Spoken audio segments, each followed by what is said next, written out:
Hello and welcome to this week's bonus episode of Slade, the Buffyverse Revisited.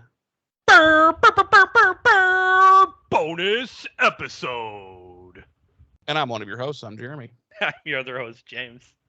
And as we both just alluded to, this is a bonus episode. This is our watch along of the unaired Buffy the Vampire Slayer pilot episode. Yes, our first of two bonus episodes as we've wrapped up season 3 of Buffy and are getting ready to head into season 4 of Buffy and season 1 of Angel. Yes. I, for one, can't wait because Angel is my shiznit. I sometimes think that subconsciously we may have started this solely in anticipation of doing Angel. Probably. I mean, being honest, I mean, I love me some Buffy. Don't get me wrong. Oh, yeah, so do I. But I mean, Angel is such a good show. I mean, the Angel was more akin to another show you and I are both very large fans of.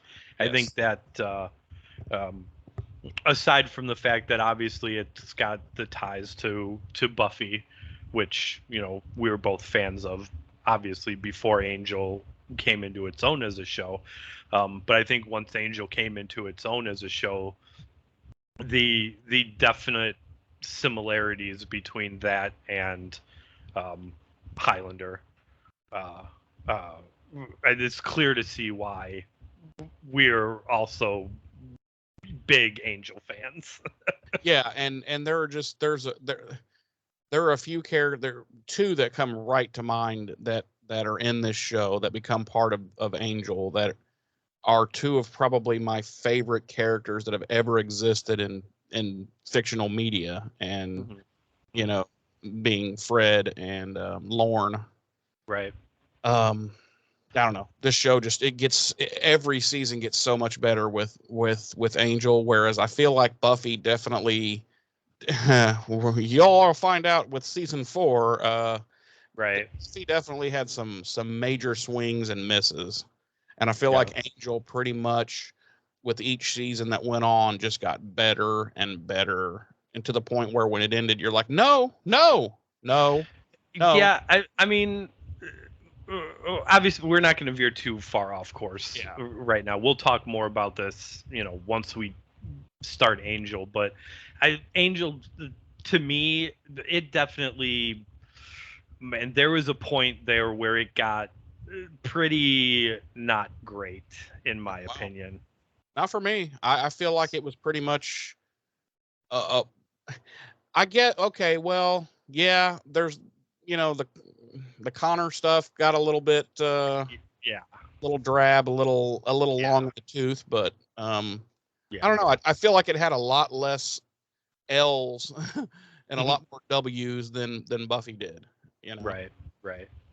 So, but anyway, how you doing? How are I mean, we haven't really taken any time off yet, but you didn't have to prep for an episode this week, really? We're doing this completely off the cuff.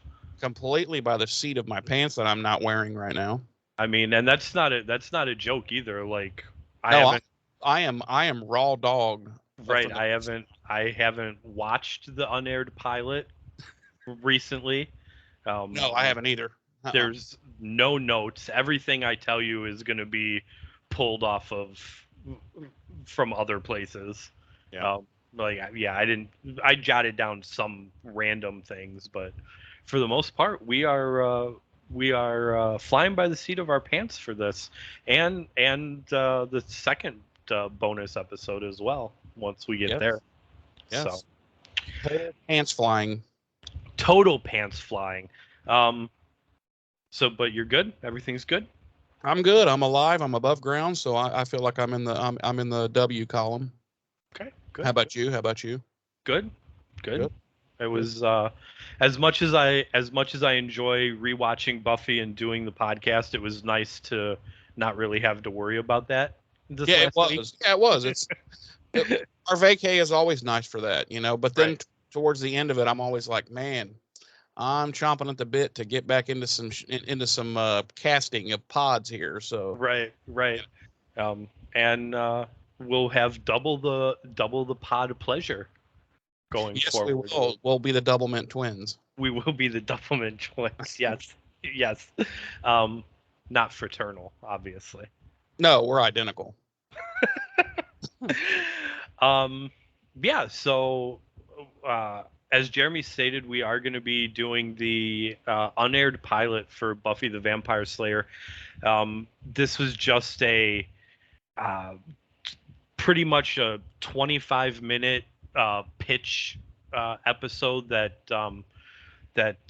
Joss wrote and filmed with pretty much our core cast in pretty much our core location for the first 3 seasons.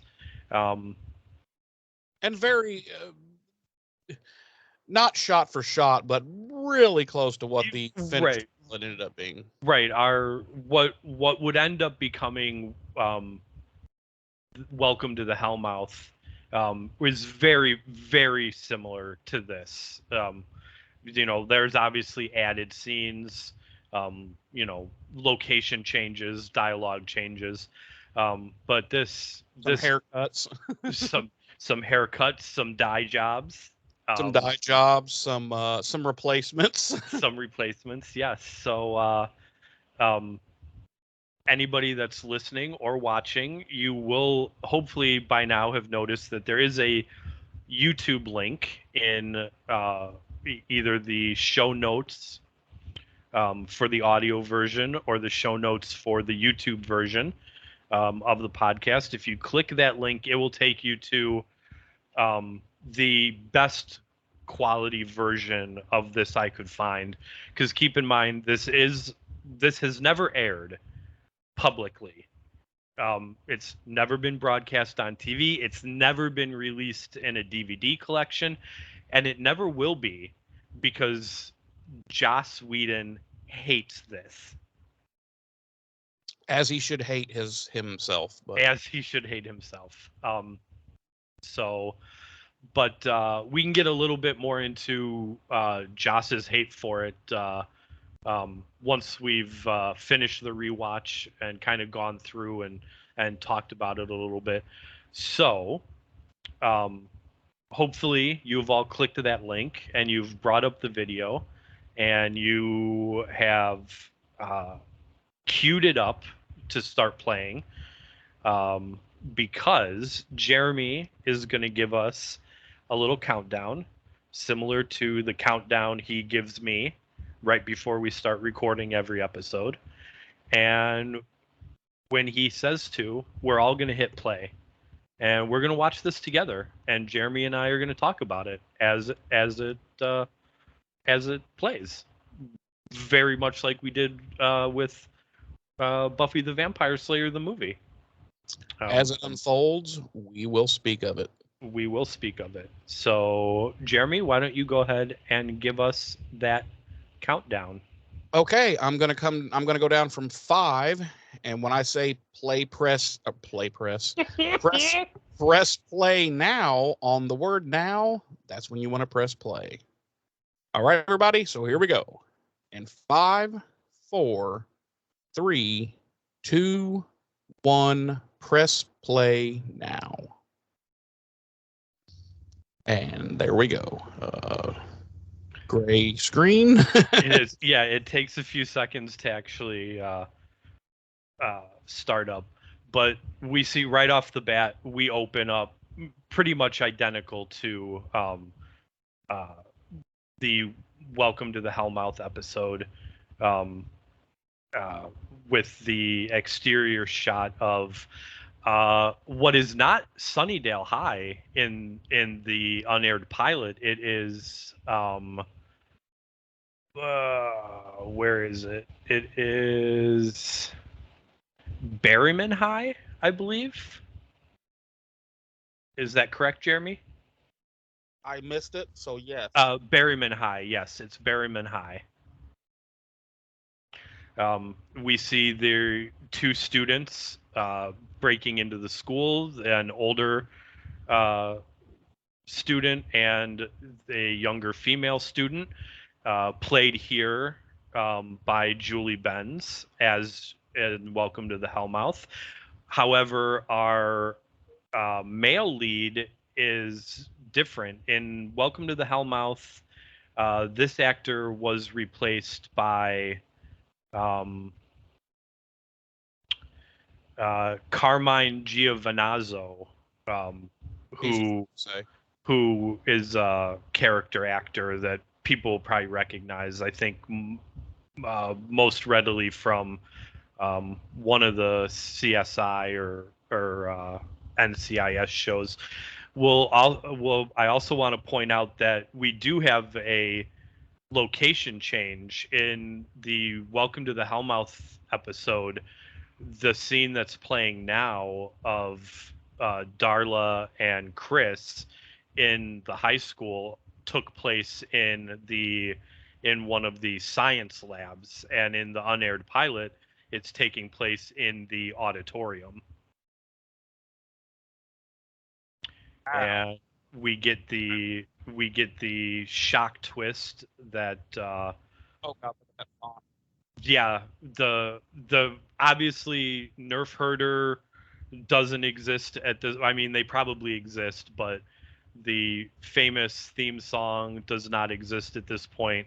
The font is janky, and we see a very much brunette Sarah Michelle Gellar right now.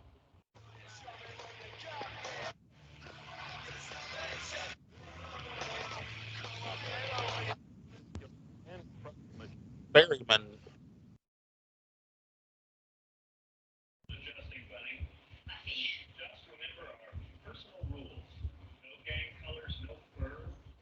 We also see that Principal Flutie here is played by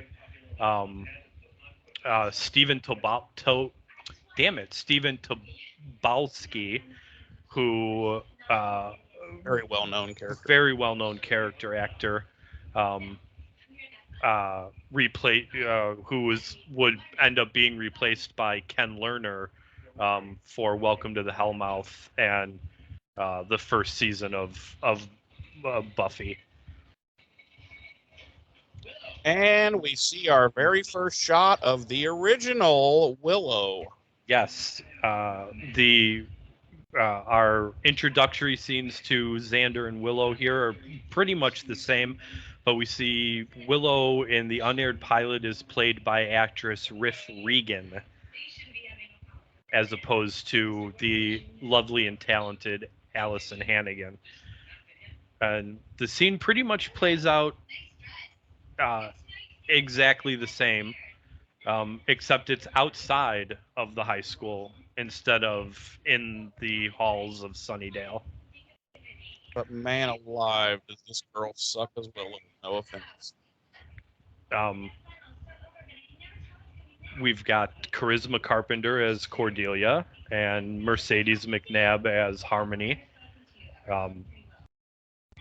Of course, Nicholas Brendan is Xander.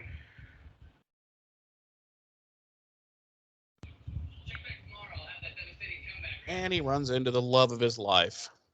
Right. We've got the scene where Buffy and Xander bump into each other, which, as we'll recall in Welcome to the Hellmouth, does take place inside the high school, in the hallways.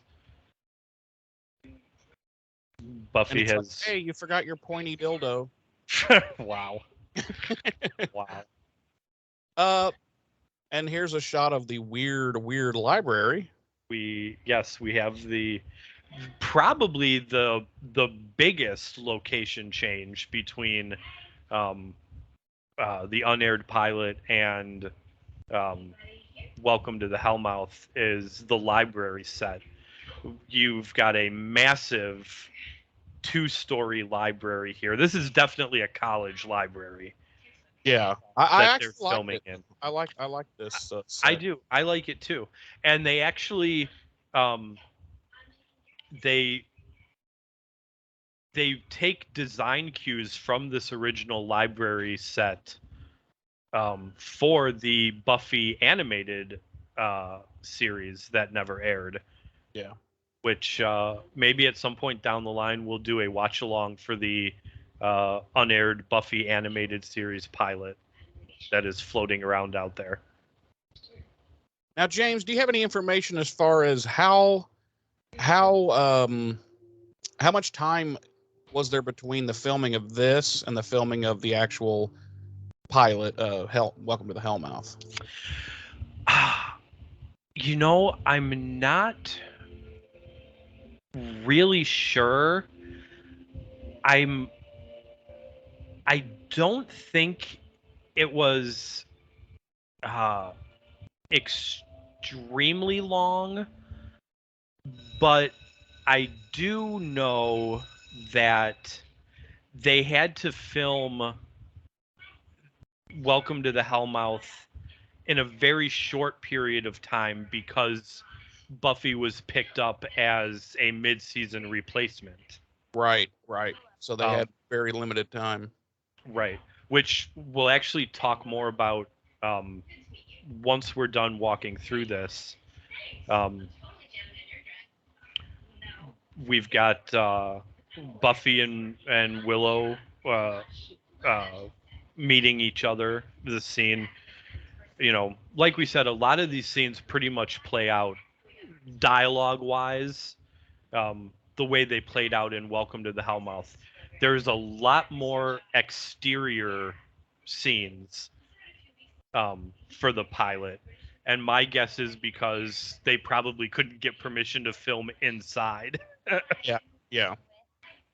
James, I am hearing some playback on your side, some echoing of playback on your side. Just FYI. Let me.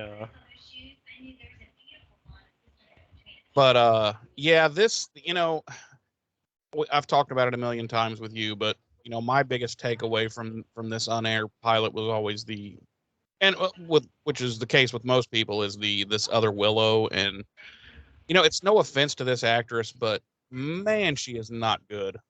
Well, that's actually something that I want to talk about. Is that better? No, I can still hear it. Better? So far, so good. Okay. And it's actually something I want to talk about a little bit once this is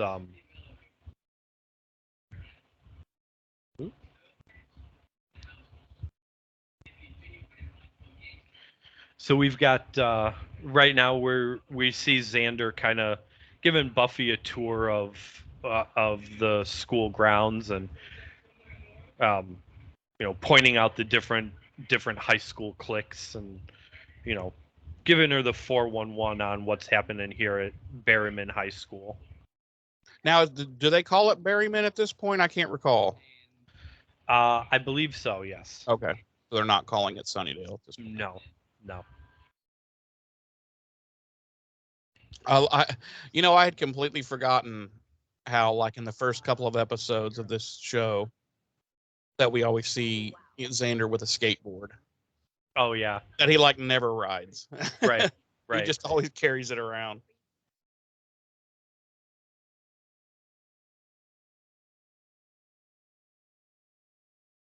Willow.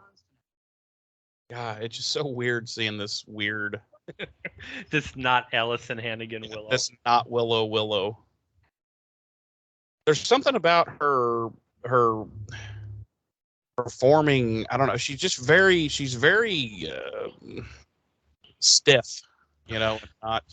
So here, like after school special style acting, you know what I mean? So I'll go ahead and talk about it. Even though I kind of wanted to save it for the end. I don't think she's not a bad actress. She plays Willow too seriously. Well, she isn't giving the quirkiness that Allison Hannigan seems to naturally bring to the character. And I don't think she's a bad actress. I just don't think she's up to snuff with these actors. I really don't. I don't think she's on this level. See, and again, like, I'm going to disagree with that. I just don't think she's not playing the version of Willow that Allison Hannigan brings to the show.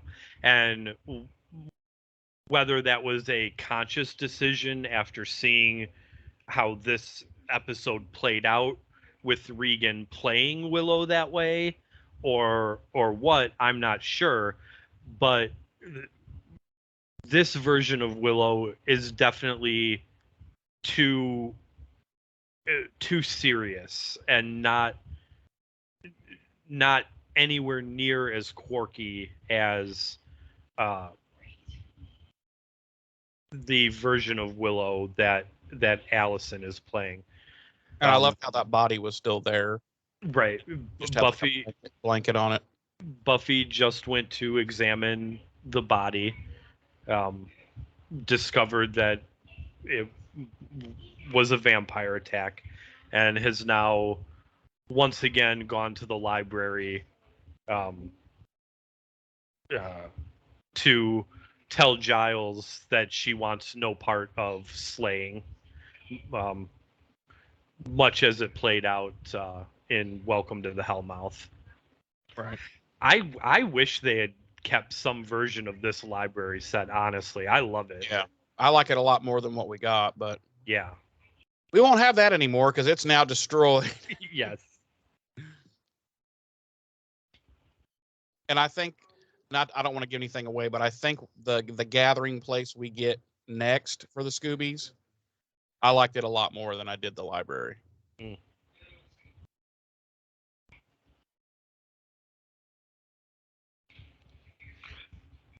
I don't know. Allison Hannigan. SMG is so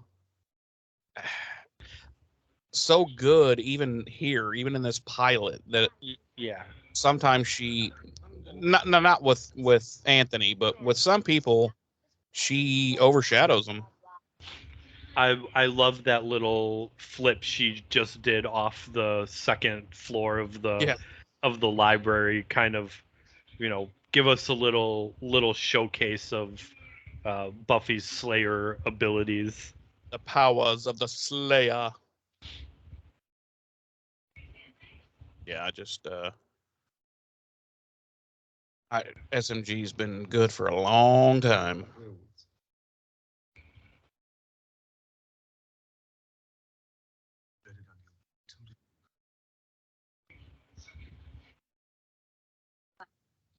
We see Giles bogging her down with volumes of lore about vampires and ghouls and succubi. It's actually just pornography. It's just porn. It's demon porn. Right. It's barely legal high school cheerleaders volumes 1 through 7. Whoa.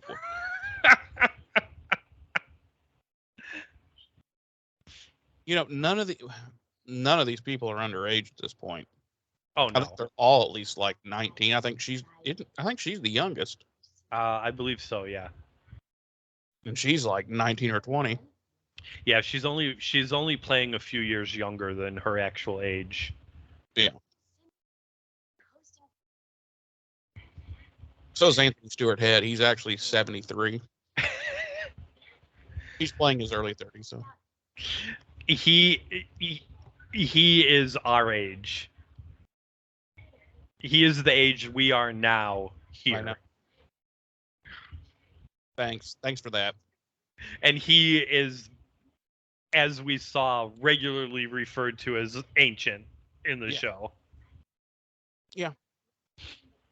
Well, that's the way I thought of people in their 40s when I was in high school.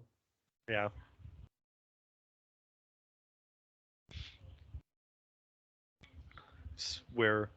Because we're going through the, Buffy's, I don't want to be the Slayer, speech, much like she did in Welcome to the Hellmouth. And they hadn't cast Christine Sutherland yet, right? Have they? I don't believe so. No. Yeah. That's right. We do see the bronze. Yes. I'd forgotten. Of course, we see Xander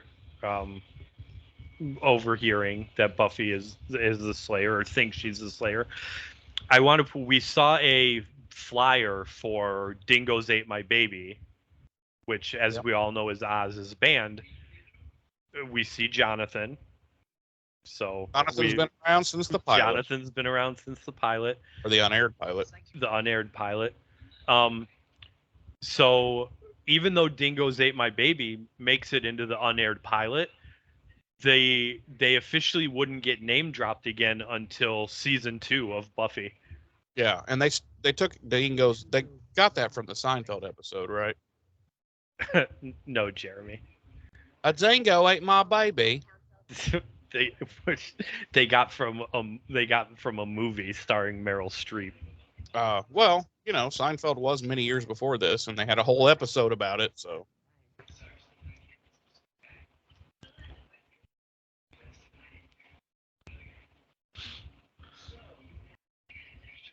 Oh, this is so weird, man. The camera shots and the camera angles are so strange. Also, I'll point out we never go inside the bronze. This whole conversation is taking place outside the bronze in the line to get in. Yeah. Which we never see a line to get in like ever again. No. It's just the bronze, you just walk in. Yep.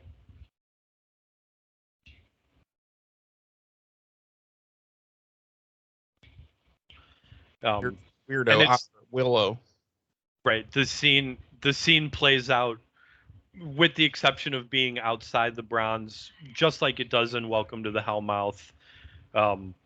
Xander mentions that Willow left the bronze with some dude, and Buffy, of course, gets alarmed and runs off to find her. Yeah, and who is this goober? This is, I do have his name here somewhere, because he was recast also. Thomas in the unaired pilot is played by... Oh, no, I'm sorry. He's uncredited. I don't have his name. But in Welcome to the Hellmouth, this character is played by J. Patrick Lawler. I don't know, man. I don't know. This is maybe the 4th or 5th time I've ever watched this unaired pilot, and I don't know, man. I hesitate to call her a bad actress. I just don't think she's at the level, man. I really don't. She's very... I get the after school special vibes from her, like very... I think that's because, like I said, she's playing it too seriously. I look at her facial expressions and her emotional projections and whatnot, and it just seems very, very stiff and goofy to me, and I don't know. Well, now she comes, she's like, now I'm gonna fight back. Oh, I'm thrown to the ground. Karate kick. Wow, she took that vamp out with one kick.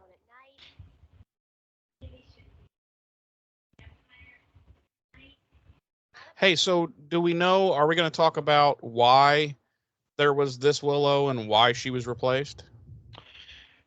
Yeah, I can talk about that. But honestly, we can talk about it at the end. I was just curious if we had that information.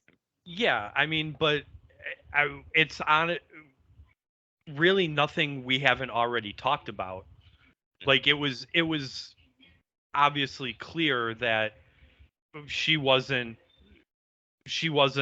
bringing what they wanted from the character to the character. Right. Now, did this actress go on to kill herself after losing out on the role of a lifetime? No, I don't believe she did. No, okay. I'm just saying because I probably would have. Like after this became the Buffyverse became such a phenomenon, and then to look back and go, oh my God, I had the chance and I blew it. I would be like, fuck it. I'd just throw myself out a window.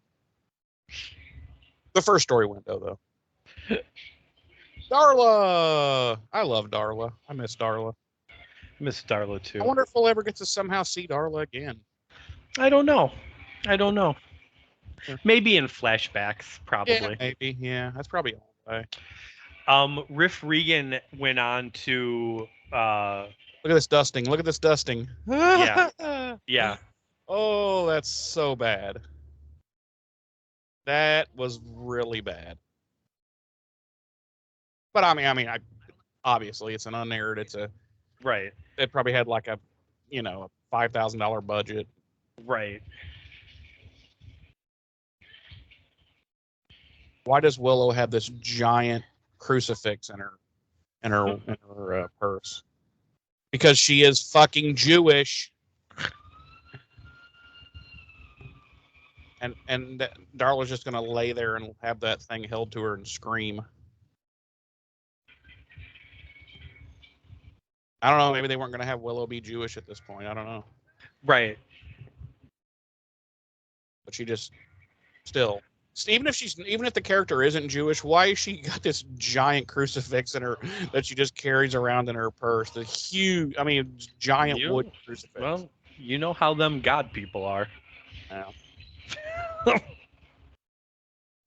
Who are you? I'm Batman. I wish she'd said that. Slayer, run for your life. I have a mullet and I'm bald on top.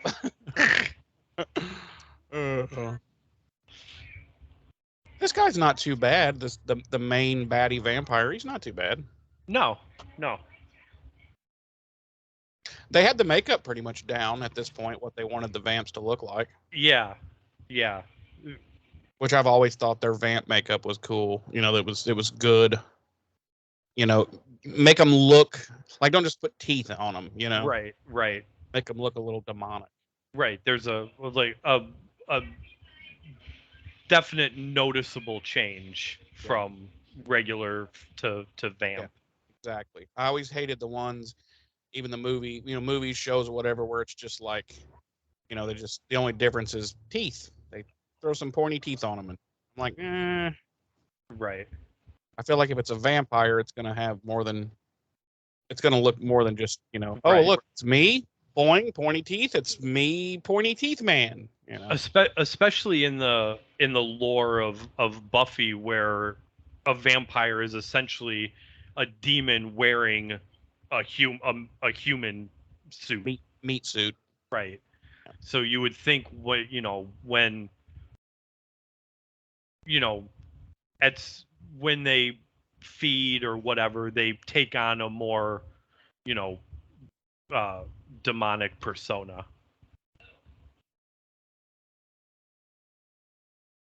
I don't know, man. Nothing about this girl's performance. I feel like I could have done a better job.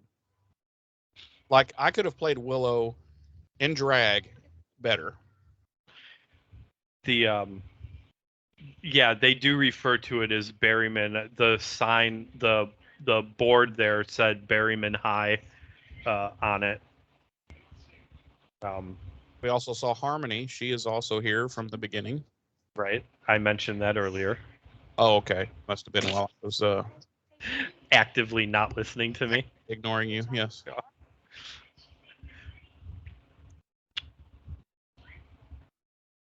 Yeah, she's not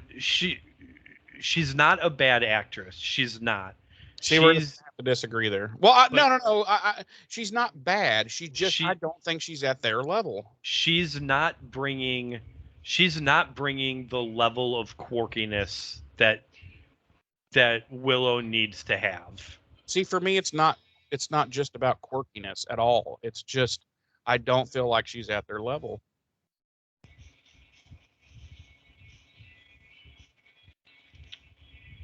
And that is that. Ladies and germs, is that.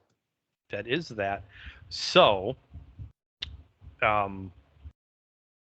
again, I don't think Riff Regan is a bad actress. I think she can hold her own with the rest of the cast. I think she played Willow too straight, too serious, and there needs to be a level of quirky naivety and anxiousness to the character that she wasn't bringing out, whether she chose not to do that, whether it was something that wasn't made clear to her, whether it was something that they didn't decide the character needed until they went back to reshoot that pilot. I don't know, but for me personally, that's the issue with Riff Regan. And as much as I hate to say it, it's a big part of the reason why this unaired pilot sucks. Yeah. And as I said before, Joss hates this. Yeah. Like, he thinks it's trash. And so did the execs at WB. Yeah. They passed on the show. They took a giant... Actually, they removed the video cassette when they watched it. And one of the executives put it on the floor, pulled down his pants, and shit on it in front of Joss. That actually happened. No, it didn't. No, it didn't. But yeah, the WB, being a brand new fledgling network, still in its infancy, didn't have faith in what Joss had presented them in this 25-minute pilot, and opted not to pick up the series. And then their, at the time, #1 primetime teen drama, Savannah, took a huge hit in the ratings all of a sudden for some reason. Remember that, Savannah. And it took such a huge dip in the ratings, they decided to cancel it. And they didn't really have any choice but to go back to Joss and say, we're going to pick up your show as a mid-season replacement. Here's X amount of dollars. Reshoot the pilot. Yeah. To you a had full $5K to do it the first time. Here's $10K. Reshoot the pilot. Make it a full 45 minute, episode. And we're picking up your show. Like I said before, I don't know what the timeline was between them being like, no, we don't want your shitty vampire show, to them being like, fuck, we need something to network. Right, we need something to replace Savannah. I don't know what that timeline looks like, but I don't even remember that show. So ultimately, Buffy got picked up on a wing and a prayer. They didn't have faith in the show, even after really they picked it up. Right, and as we know from George Michael, you've got to have faith. But it was pretty much the only thing they had, at the time to replace Savannah with. And there were probably no other teen dramas that were floating around out there at the time. And they were like, well, we got that vampire thing we didn't like. Right. Let's retool. These days, you can throw a rock out there and hit something, any genre you need that's out there trying to get made. Right. But back then it was probably, they were like, there's nothing. And then somebody probably said, hey, what about that vampire thing? And they were like, all right, throw that guy a couple grand. Right. They're like, all right, have him retool it, reshoot it, and we'll see what happens. Get rid of that shitty actress that was in there. There was a deleted scene removed from the unaired pilot, which still hasn't been put back in or released. It was David Boreanaz as Angel. was in our unaired pilot. I did not know. Very similar scene to what we got in Welcome to the Hellmouth. But yeah, Except he had his nipple hanging out in that. He had his nipples out. Yeah. Yeah. Just cut out, like his shirt just had 2 holes. Right. He was wearing the wife beater, but two big nipple holes. Right. He had strangely huge, like fucking dinner plate nipples. Right, like fucking salamis. Yeah, and he had like fucking like 4-gauge fucking barbells in there. It was really weird. But yeah, I guess in order to hit the 25-minute pilot pitch, they ended up cutting his scenes and removing him from the credits. So, but he was also there from the beginning. So, that's really all I have to say about it. Yeah, because it's what it was, you know. Right. It's very very similar to Welcome to the Hellmouth. You know, I thought it would be fun to kind of view it along with everybody and talk about it a little bit. And yeah, because I'm sure a lot of people out there. Well, I shouldn't say a lot, but there are those out there who, in our audience, that didn't even know that existed, especially if their first time, Sure. And I think it's for anyone that's not overly familiar with, not that you and I are overly familiar, but I think for anyone that's not, familiar with how this industry works, it's a good little peek behind the curtain. Mm-hmm. This same kind of thing still goes on today. Yeah, I mean, this is what happens with a lot of your favorite shows. Very few shows, and just get greenlit from concept. Right. They usually always shoot a pilot, and then it either gets picked up or it doesn't. Exactly.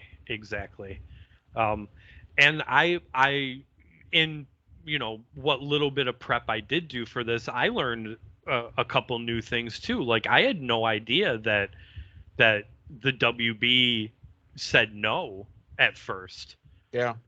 Based off of this. I knew Buffy had been a mid-season replacement, but I thought they had picked it up all gung-ho to get it out there, and because they credit where it's due, they did get behind it pretty good. Yeah. Once they admittedly, once they realized they had a hit on their hands. Well, yeah, I wouldn't say they got behind it right away, but within the first season, they were behind it pretty good. Oh yeah. So yeah, I mean, like I said, I had known, and we talked about it way back in season 1 of the podcast, that it had been a mid-season replacement. I didn't know what show it had replaced. Yeah. I don't even remember that show, Savannah. Yeah, and was it? Okay, anyway, it doesn't matter. But and like I said, I had no idea that that the WB initially passed on picking the show up. Yeah, so that was interesting. But that was the Buffy the Vampire Slayer unaired pilot. I certainly hope you all enjoyed watching it along with us and learning some new behind-the-scenes tidbits about the show, and a little peek into how the industry works a little bit. All right. Well, ladies and germs, that's it for us until our vacation has come to a close. No, that's not accurate. Yeah. No. Yeah. We have one more bonus episode. Yeah, but I thought that was going to air before. Nope. Okay. Forget what I just said. Nope. This one will drop. The one we're doing right now will drop this Monday, the 19th, and then the second bonus episode will drop the 26th. Okay. Well, James communicated to me very well. No, so James. I blame him. James did communicate this to you very well. Clearly, I listen to him all the time. Yeah, Never misunderstand what he had to say. But anyway, yeah, so we will be back with one more bonus episode before we take our hiatus. Yes, we will be doing another watch along, this time for the Angel, not unaired pilot, the Angel pitch reel. Yeah, it's like a sizzle reel. Right. To kind of whet everyone's appetite for Angel season 1.